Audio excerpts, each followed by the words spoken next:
Welcome back to One Comic Book Day, where we're covering Superman number 52. Superman turns up the heat. This story is far more compelling than it has any right to be, and that is because what the comic is trying to say, or what the comic does say, is very different to what it says today. So, a story I thought I wasn't going to like has a massive turn to it that I think is really cool to talk about, and actually maybe a great Superman story because of it. That all has to do with reading it at a 2023 context than the 1948 context it was written in.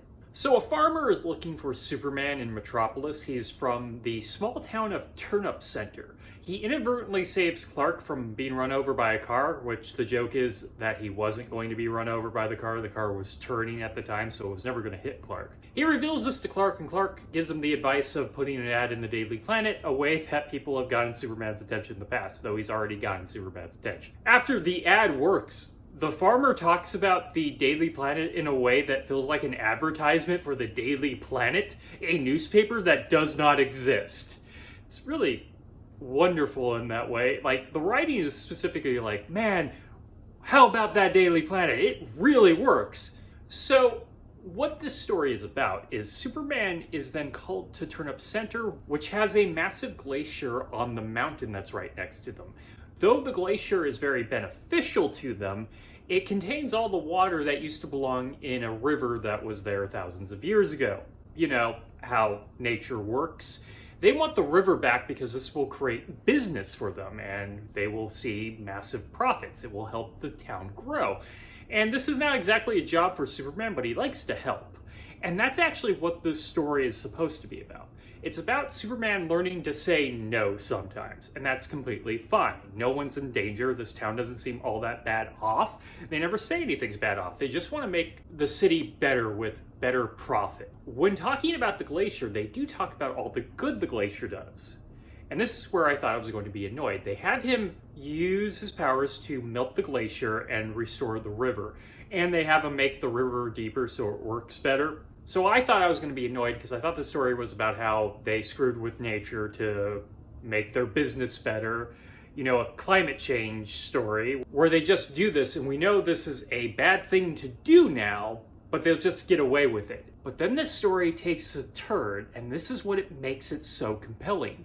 The story recognizes an absolutely terrible thing to do. Their short-term goal of making a whole bunch of money has screwed them over. When it would rain, the rain would freeze to the glacier, keeping the town from flooding. But now the town is seeing massive flooding, especially the fact that they have a massive amount of water right next to them that rises when it rains. Also, the glacier kept the town pretty cold during the summer, and now with the heat from the summer, their plants are having trouble growing. It entirely recognizes that their short-term goal or problems of making more money comes at the cost of a long-term problem that will in fact hurt them in the end, which is basically the problem with climate change.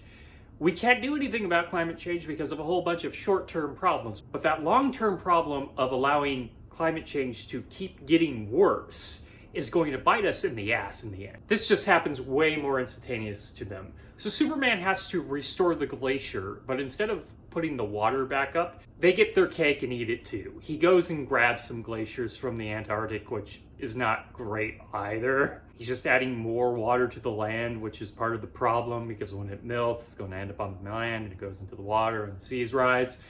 But he takes a glacier from the north and puts it up there. So they get the benefits of the glacier and not having the glacier without any of the cost. But it's basically a story about how you can't just screw around with how like nature relegates itself without a cost. There are consequences and you need to recognize those consequences. And Superman learns how to say no.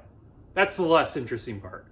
So that is it from Superman issue 52. Superman turns up the heat. If you enjoyed this video, please like and subscribe. Hit the bell icon to get notifications when a new video is up. I do this Monday through Friday, but Fridays is Bat Friday, where I cover a Batman story in either Detective Comics or Batman. And until next time, let's ponder the question, whatever did happen to the man of tomorrow? And be thankful that Superman is a kind God and didn't let you live with those consequences. Okay, have a great day.